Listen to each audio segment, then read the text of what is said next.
Bonsoir Éric Coquerel, Bonsoir. Merci d'être notre invité. Vous êtes président de la Commission des Finances, député La France Insoumise de Seine-Saint-Denis. Alors je précise qu'à la tête de la Commission des Finances, vous avez le pouvoir d'auditionner le ministère de l'économie, de contester la sincérité des comptes, de mener des enquêtes fiscales sur les particuliers, sur les entreprises avec accès aux dossiers confidentiels. On avait dit, oulala, ça va être terrible, ça va être le grand inquisiteur. Il va arriver avec le couteau entre les dents, ça va être bien. Oui, manifestement, ça ne l'est pas. Enfin, ça ne l'est pas à partir du moment... Pas encore peut-être. Comment ? Pas encore peut-être. Non, pas encore, mais à partir du moment où on admet que cette fois-ci, le président de la Commission des Finances porte un projet systémique opposé à ce qui est proposé par le gouvernement. C'est ça qui change. Ce qui m'a permis, par exemple, de lancer une mission flash sur la taxation des superprofits, de lancer une mission d'information sur la fiscalité d'entreprise. Donc, de me servir de la Commission des Finances pour faire entendre à un moment donné une voix un peu de contre-pouvoir par rapport au gouvernement. C'est pour ça d'ailleurs qu'on a décidé que le président de la Commission des Finances devait être de l'opposition. Alors, vous avez entendu le président Macron tout à l'heure. Il a dit « nous sommes en guerre ». Vous êtes d'accord ? Vous remarquerez qu'il utilise souvent ce terme. Hein. Pendant le Covid, c'était aussi un terme qui... le danger de ce genre de terme, c'est qu'au bout d'un moment, ça peut banaliser la chose et ça peut surtout... révéler le fait qu'on n'a pas bien préparé ça. Et je crois que sur la question énergétique, notamment, liée à la question des sanctions vis-à-vis de la Russie, mais aussi des spéculations qui ont lieu actuellement sur le marché du carburant et autres, le moins qu'on puisse dire, c'est que la France n'est pas prête. Et c'est ça que révèle la situation. Mais néanmoins, est-ce que vous dites nous ne sommes pas en guerre et il faudrait mettre fin aux sanctions parce qu'elles ont des effets délétères.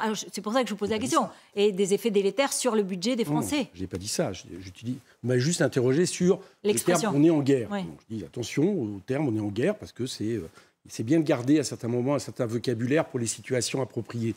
Je n'ai pas dit qu'on était contre les sanctions. Nous avons dit que les sanctions, si le gouvernement français, et nous l'appuyons, décide face à la Russie qui a agressé l'Ukraine, ce genre de méthode, pourquoi pas ? La seule chose que nous avons dit, c'est qu'on avait un doute sur l'efficacité des sanctions pour faire céder Poutine.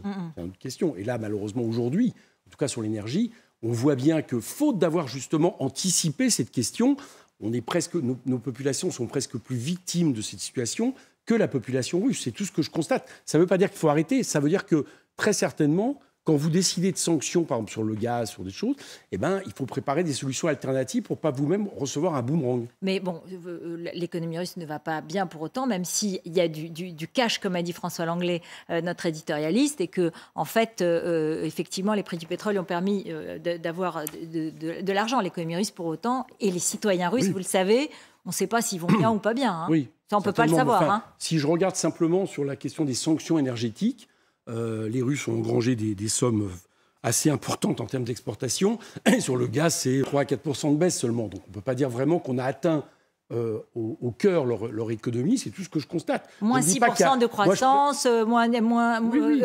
des industries à plat, des avions qui ne décollent plus, plus des entreprises qui ferment. Remarquez que la croissance en France ne se porte pas non plus très bien. Mais on n'est pas moins 6. Je dis simplement qu'actuellement, on a un pays non plus qui économiquement ne se porte pas non plus très bien. Donc moi j'entends tout ça, je dis simplement les sanctions telles qu'elles ont été prévues nous affaiblissent aussi, pénalisent nos populations et sans doute, je prends simplement un exemple avec le gaz, on aurait peut-être dû anticiper ce qui est en train de se faire aujourd'hui, c'est-à-dire le fait de décider des achats groupés. Alors j'ai cru comprendre que c'était enfin une mesure qui était envisagée, nous on la demande depuis longtemps, c'est également vrai sur le carburant. Jean-Luc Mélenchon avait demandé que on fasse une pression sur les pays producteurs en imposant un prix gros à la base. Ça n'a pas été fait. On aurait pu anticiper, par exemple, avec des échanges de bons procédés avec l'Algérie, le gaz à des prix qui sont en dehors du marché, et le blé de l'autre côté. Oui, mais tout ça vient très tard. Donc je dis simplement que ça s'anticipe quand on prend ce genre de mesures. Et sur la question de l'énergie, à force d'avoir laissé ça aux mains du marché, le moins qu'on puisse dire, c'est qu'on n'a pas beaucoup anticipé. Mais du coup, vous ne dites pas, pour autant, il faut les arrêter. C'est comme par exemple au Rassemblement national ou comme un Matteo Salvini en Italie. Remarquez, on n'est pas d'extrême droite. Je vous pose la question parce qu'il y a parfois des sujets sur lesquels vous avez le même discours. On ne dit pas il faut l'arrêter. On dit, nous, il faut arrêter Poutine pour faire en sorte qu'il sorte de l'Ukraine. On l'a toujours exigé. Et donc essayer toujours de laisser quand même une chance à des solutions négociées à la fin du fin, parce que c'est une guerre vis-à-vis de la Russie, vous voyez bien les conséquences. Donc on a toujours eu cette position. Si les sanctions économiques permettent d'accélérer des choses, tant mieux. il n'y a pas de problème, notamment les sanctions. Nous, on a toujours demandé des sanctions qui touchent, par exemple, les oligarques. Je vous ferai remarquer que le moins qu'on puisse dire, c'est que toute leur fortune n'a pas été saisie telle qu'elle pourrait l'être. Ils ont encore des yachts, etc., en Méditerranée. Bon, tout ça va bien. Je dis juste qu'en termes d'efficacité aujourd'hui, vous me permettrez de dire que on n'a pas vraiment l'impression que c'est l'efficacité maximum. Alors, sur l'aide, sur l'approvisionnement, le président a dit que nous sommes passés de 50% à 9% de dépendance au gaz.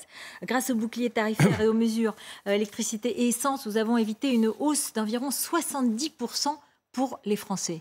Vous dites bravo ? Je dis surtout que c'est ces chiffres, parce qu'au niveau du carburant... L'INSEE aussi le dit. L'INSEE dit que les aides publiques ont réduit de moitié la flambée des prix de l'énergie, gel des prix du gaz, plafonnement du prix de l'électricité. Sauf que le gaz, et tous nos concitoyens le savent, au moment où a été décidé le bouclier tarifaire, alors que nous demandions le blocage des prix depuis des mois, pendant que tout ça ne s'était pas fait, il y a eu une augmentation qui a été entre 30 et 50%. Donc les augmentations de gaz, ne faisons pas croire aux Français, d'ailleurs ils ne le croient pas, elles ont été bloquées à 4%. Ils ne les ont pas vécues. Deuxième sujet, par exemple, je le pointe tout de suite, le bouclier tarifaire n'existe pas pour les entreprises. Oui. Et aujourd'hui, une entreprise, elle payait 60 € le kilowattheure il y a quelques temps, maintenant elle le paye 1 000 €. Et croyez-moi que ça va avoir des conséquences. J'ai l'impression d'entendre Bruno Le Maire ou d'entendre Geoffroy Roux de Bézieux. Non, justement. Moi, ce que je dis, c'est que ça met en question la façon dont le gouvernement aujourd'hui aide les entreprises, c'est-à-dire sans condition, sans contrepartie. On donne plus d'argent aux entreprises du CAC 40 qui vont le transformer en dividendes qui ne rejailliront pas sur l'économie. Et par contre, je serais plus pour cibler les aides et permettre notamment à des PME qui vont subir cette augmentation du prix de l'énergie, elles, de s'en sortir mieux. Ce n'est pas ce que fait la politique du gouvernement. Alors, on ne dit plus taxe de super profit, on dit mécanisme de contribution européenne qui serait demandé aux opérateurs énergétiques dont les coûts de production sont très inférieurs au prix de vente sur les marchés. Il y a des bénéfices indus. Cette contribution pourrait être ensuite reversée aux États pour financer leurs mesures nationales ciblées. C'est ce qu'a annoncé le président Macron. Est-ce que pour vous, c'est satisfaisant vu que vous voulez un référendum avec le Parti socialiste notamment à l'intérieur de la NUP ? Ce qui est positif, c'est qu'il commence à être obligé de reculer. Mais il essaye de reculer, j'allais dire... en cédant pas sur l'essentiel. Céder sur l'essentiel, c'est à un moment donné de dire oui, il faut imposer les super profits des entreprises qui font des bénéfices indus, je reprends le terme qu'il a utilisé, tout simplement, pas simplement pour des questions de justice fiscale, mais parce qu'on a besoin de recettes pour la bifurcation écologique, pour répondre aux problèmes des crises actuelles, qu'elles soient énergétiques ou des crises du dérèglement climatique. Donc on a besoin de cet argent. Mais lui, ce qu'il fait là pour l'instant, vous remarquerez, c'est qu'il parle de demande. Il dit qu'il faut faire des demandes. Donc, il a dit qu'il est d'accord avec Olaf Scholz. Et en général, quand les Français et les Allemands sont d'accord, ça avance. On va voir. Ça, c'est vous qui traduisez. Moi, ce que j'entends, c'est que les Allemands, là, ils parlent de contribution effective. Et M. Le Maire peut dire ce qu'il veut. C'est quand même une fiscalité qui va être à hauteur de 22 milliards d'euros, qui vont être sur les profits des entreprises énergétiques qui ont fait plus de bénéfices vu la situation. Pour l'instant, on n'en est pas là. J'ai entendu encore M. Bruno Le Maire, des membres du gouvernement, dire qu'ils ne voulaient pas toucher à ça. Monsieur Lescure, ce matin, sur une radio concurrente, qui est là-dessus. Donc, j'attends de voir. Je constate que, à force que d'autres pays européens utilisent cette méthode, l'Italie, l'Espagne, maintenant l'Allemagne, je pense qu'au final, M. Macron va être obligé de céder, mais il va falloir pousser. Je crois. Mais est-ce qu'il n'est pas plus intelligent de faire contribuer ces groupes à la transition énergétique d'une façon ou d'une autre? Est-ce que pour vous, la taxation des super-profits, ça doit aller directement dans le budget de l'État? Ou est-ce qu'il vaut mieux que ce soit la baisse du prix de l'essence? On a vu l'assaut qui a été donné aux stations Total, ou bien l'aide pour les voitures électriques, ou bien l'aide pour la rénovation thermique. Enfin, voilà. Est-ce que ce n'est pas bien de flécher éventuellement une contribution des entreprises? Pour la bifurcation écologique... Ça, c'est votre terme. C'est le terme de Jean-Luc Mélenchon. Oui, parce qu'on pense qu'il faut une rupture d'un point de vue écologique. On va à la catastrophe. Donc, ce n'est pas juste une transition, c'est une bifurcation. Pour répondre, on le voit bien, et croyez-moi que ce n'est pas derrière nous, ce n'est pas juste un été exceptionnel qu'on vient de vivre. Il va y avoir des étés comme ça, à répétition. Les conséquences en termes d'incendie, de sécheresse, de catastrophes climatiques, du dérèglement climatique, le quoi qu'il en coûte, il n'est pas derrière nous, il est devant nous. Et à partir de là, c'est comme ça qu'il faut voir la situation. Et là, vous dites, au lieu de donner à l'État, mais il va falloir que l'État ait des moyens, que les collectivités aient des moyens. parce que pour faire face à ça, il faut des fonctionnaires, il faut des services publics, il faut de la sécurité civile, mais non, justement, etc. Est-ce que c'est pas plus intelligent de le flécher directement sur vous et moi, bien. Sur notre manière de vivre et sur des aides pour les plus défavorisés? Il faut faire les deux. Mais par exemple, je vous donne un exemple. Moi, je me suis occupé du budget du ministère de l'écologie depuis 5 ans. D'accord ?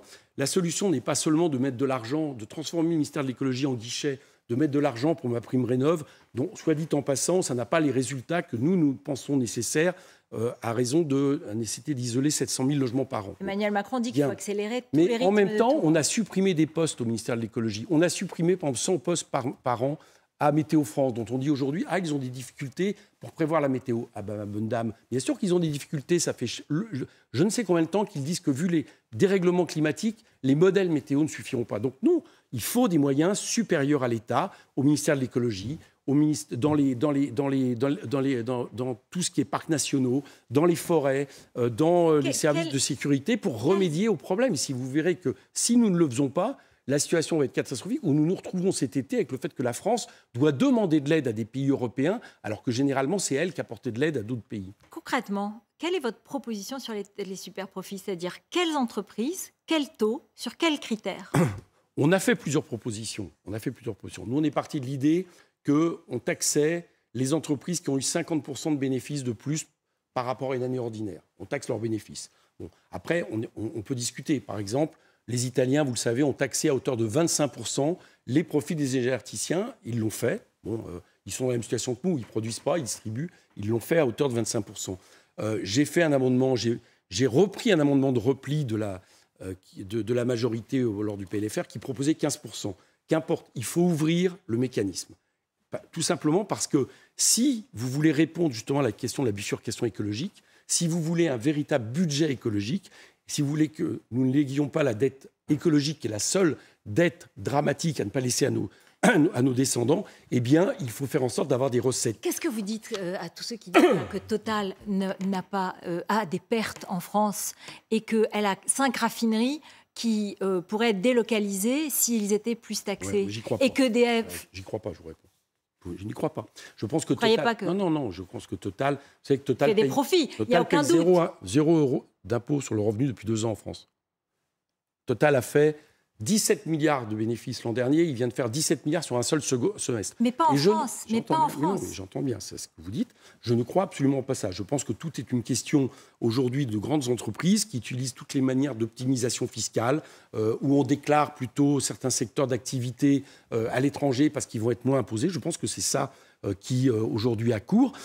Et non vous ne craignez pas la délocalisation des raffineries, par exemple, si elles étaient taxées? C'est vrai que c'est un marché ici quand même. Pour Total, c'est un marché. Ils peuvent les délocaliser. Elles sont déficitaires. Ah, mais ils peuvent tout délocaliser. Mais enfin, à un moment donné, s'ils délocalisent tout, on peut aussi tout nationaliser et faire en sorte de reprendre. D'ailleurs, ça serait plutôt pas mal, parce que je pense qu'un des problèmes de l'énergie, c'est l'ouverture à la concurrence et le fait que nous ne soyons pas un pôle public de l'énergie, parce qu'on voit bien aujourd'hui que c'est un secteur fondamental. Et d'ailleurs, la preuve, c'est que dans les mesures annoncées d'achat du prix de gros du gaz, vous savez qu'on a proposé aussi, je le répète, qu'au niveau européen, puisque vous parlez du niveau européen, il y ait un achat des États qui imposent un prix de gros aux producteurs. Plus il y a d'intervention de l'État, je dirais, plus il y a d'intervention du secteur public sur des secteurs aussi essentiels que l'énergie, mieux c'est. Et le fait qu'on ait ouvert à la concurrence depuis des années, ni nos concitoyens, ni les questions d'approvisionnement énergétique n'en ont bénéficié. Juste un mot, j'ai vu que pas mal de gens avaient réagi quand Emmanuel Macron demande la sobriété aux citoyens en réalisant 10% d'économie d'énergie dans leurs gestes quotidiens. Moi, ça ne me choque pas. Vous ne le demandez pas aussi, vous? Non, mais bon, ça me fait penser aussi à la question, c'est fini l'abondance, comme si tous nos concitoyens étaient sur le niveau. Mais ce n'est pas de la mauvaise foi de dire ça. Non, mais attendez, quand je vous dis ça, c'est que d'abord, il y a quand même 12 millions de nos concitoyens, il faut peut-être y penser ensemble, qui sont dans la précarité énergétique, qui n'ont pas de quoi se chauffer, s'éclairer, etc. Donc déjà, on y pense un peu. Théoriquement, vont recevoir une aide. On y pense un peu quand on dit qu'il faut que les Français fassent des efforts. Il y en a beaucoup qui aujourd'hui sont dans cette situation. Deuxièmement, et ça c'est les chiffres donnés par la directrice générale d'Engie qui explique qu'il y a déjà eu une baisse de 4 à 5% de la consommation de gaz dans le pays depuis quelque temps. Donc on voit bien que quelque part, cette baisse, elle a déjà lieu. Donc je ne crois pas qu'on puisse attendre de la seule situation individuelle, qui souvent d'ailleurs a été faite, parce que le prix du gaz aidant, le prix de l'électricité aidant, croyez bien que nos concitoyens ils n'ouvrent pas les fenêtres au moment où ils mettent leur chauffage. C'est pas vrai, ça c'est... je ne sais pas quelle est cette idée, peut-être qu'à l'Élysée ça se fait, mais dans la plupart des ménages français, ça ne se fait pas. Donc je crois que ce n'est pas comme ça seulement qu'on va atteindre la neutralité carbone. Ça peut être un des éléments, mais ça ne peut pas être comme ça seulement. Je vous dis, ça doit être d'intervenir sur le prix de l'énergie, de retour à un pôle public de l'énergie, de bloquer les prix, d'intervenir sur trouver de l'argent qui permettent de contrebalancer ces augmentations, notamment en taxant les entreprises. Je crois que c'est plutôt ça. Et puis aussi réfléchir plus globalement à notre modèle. Parce que ce que je constate, c'est qu'on nous dit qu'il va y avoir un problème d'approvisionnement du gaz. Alors bizarrement...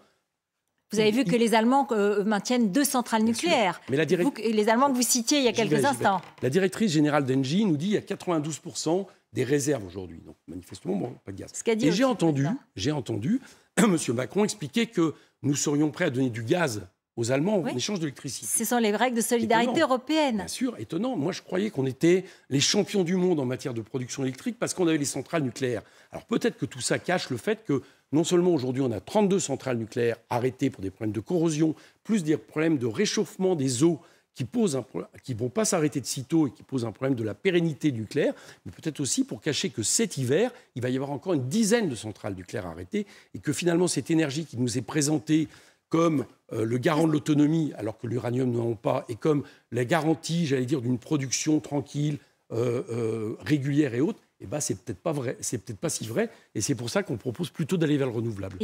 Alors, un petit mot. Là, vous avez plaidé avec beaucoup de véhémence pour l'écologie, et c'est normal, ça fait partie des principes et des grands thèmes de la France insoumise, bien sûr, et ce qu'on a vécu. Qu'est-ce que vous me répondez sur la balade en Jeep de Jean-Luc Mélenchon? Je ne pensais pas que vous alliez me poser ça. Mais, vous connaissez l'histoire. Oui. Non, mais attendez. Relayer les attaques des réseaux sociaux. Non, je ne relève pas les attaques des réseaux sociaux. L'image, la Jeep était un véhicule hybride, c'est le seul véhicule qui était disponible chez le loueur. Il y a eu 5 personnes qui se sont entassées dedans avec tout le matériel, parce que c'était pour entasser le matériel, et pas seulement Jean-Luc Mélenchon, pour l'intervention qu'il a faite. Et malheureusement, ce jour-là, c'était le seul véhicule qu'ils avaient. Donc, tout le monde... Oui, mais vous savez très bien que la force des images... je connais surtout la force des manipulations des réseaux sociaux. La force des images, quand on est un responsable politique qui donne des leçons, ça fait partie des images. Oui, bien sûr. Et est-ce que Jean-Luc Mélenchon a pensé à compenser son bilan carbone de sa tournée en Amérique latine en voyage, en avion? Figurez-vous, je trouve que c'est une bonne question que vous posez, parce que Jean-Luc Mélenchon, vous le savez, ne conduit pas. Oui. Son bilan carbone en termes de véhicules. Non, mais là, je parle des voyages en avion cet été. C'est pour ça que je vous pose la question. Vous me parlez de bilan carbone et de situation. Oui. Il ne conduit pas, il utilise très peu la voiture. Il continue, et à mon avis, c'est un des seuls responsables politiques de son rang. Moi, je le fais aussi, à être dans le métro, dans les transports en commun. D'accord, vous ne m'attendez pas là sur la... Nous, on n'a jamais dit que... Alors, il a fait un voyage, vous le savez, de 2 mois, donc il a fait un aller-retour. Il y a plusieurs pays d'Amérique latine. Ça m'est égal personnellement, mais quand on donne des leçons, qu'est-ce qu'on fait? Non, on ne donne pas des leçons. On ne donne pas des leçons aux gens. On dit simplement qu'à un moment donné, il faut changer nos modes de vie collectifs, et notamment de ceux qui gagnent le plus. Vous ne répondez pas. Mais si, je vais vous répondre. Pour justement permettre d'amorcer la suite. Par exemple, ce qui nécessiterait que lorsqu'on a la possibilité de se déplacer, par exemple, à 3 heures en train, eh bien, ce soit le mode de transport privilégié, voire même le seul mode de transport au bout d'un moment possible, qui d'ailleurs signifierait que le train est toujours moins cher que l'avion, ce qui est un autre problème et qui pose la question de la SNCF. Mais vous ne me dites pas s'il a compensé son bilan carbone. Quand vous allez en Amérique latine, excusez-moi, que vous allez faire un déplacement politique en Amérique latine, c'est assez démagogique de rapporter ça sur le fait qu'il aurait fallu qu'il aille en pédalo. Voilà. Je ne dis pas qu'il fallait faire un pédalo, je vous demande si on compense le bilan carbone. C'est tout, c'est logique. Bon, alors, d'autre part, vous voulez être un président de la Commission des finances très respecté, inspirer la confiance. Vous m'avez expliqué que vous voulez vous en servir, en fait, aussi pour, finalement, défendre un contre-modèle. Est-ce que vous êtes crédible lorsque Jean-Luc Mélenchon dit « La France est un pays du tiers-monde, il y a de la pénurie, du désordre, on manque de tout ». Lorsqu'il dit « Je veux la bataille générale, le compte à rebours de la dissolution a commencé », lorsqu'il dit « Nous sommes le seul pays développé qui continue à refuser une augmentation du SMIC », alors qu'aujourd'hui, il a eu une hausse du SMIC de plus de 8%, alors que l'inflation, c'est 6,1%. Est-ce que c'est crédible économiquement et même politiquement? Est-ce que ce ton-là peut convenir finalement Déjà, le ton sur le chaos, c'était pour répondre à Mme Borne qui utilise ce terme vis-à-vis de nous. Donc, bon, à un moment donné, on renvoie l'ascenseur, excusez-moi. Oui, mais là, je parle de vous. Ça ne vous gêne pas? Mais moi, ce que vient d'être décrit, je vous assure... Est-ce que vous savez que dans d'autres pays aujourd'hui, parmi, par exemple, les 8 à 9 millions de pauvres, il y a des gens qui vivent dans une situation de tiers-mondisation. Est-ce que vous savez que l'hôpital public, je suis sûr que vous le savez, l'hôpital public, qu'il y a une quinzaine d'années, un documentariste comme Michael Moore, l'américain, mettait en avant comme exemple du monde, et qui aujourd'hui surtout va devoir fermer des urgences, et que vous ne croyez pas que dans certains hôpitaux, on est dans cette situation. Est-ce qu'on peut dire que la France est un pays du tiers-monde? Je crois que la situation... Est-ce que vous croyez que la situation dans laquelle on était cet été, où on a le président de la Fédération des pompiers qui explique qu'il faut un quoi qu'il en coûte, parce que la situation est dramatique, ça fait des années qu'ils tirent la sonnette d'alarme et qu'ils ne peuvent pas faire face aux incendies à répétition qui ont lieu. Est-ce que vous croyez que c'est, j'allais dire, les moyens mis en place par la 6e puissance économique au monde? Eh bien non, je ne crois pas. Donc et je crois que ce qui a affaibli ça, c'est qu'on a un pays qui, depuis des années, utilise les méthodes néolibérales, appauvrit l'État, appauvrit les collectivités, les services publics, et c'est ça qu'il faut reconstruire. Dernière question. Le budget va être discuté, vous serez au premier rang. Est-ce que vous, évidemment, vous y opposerez? Est-ce que vous croyez qu'il pourra passer autrement que par un 49.3, c'est-à-dire l'engagement de responsabilité du gouvernement?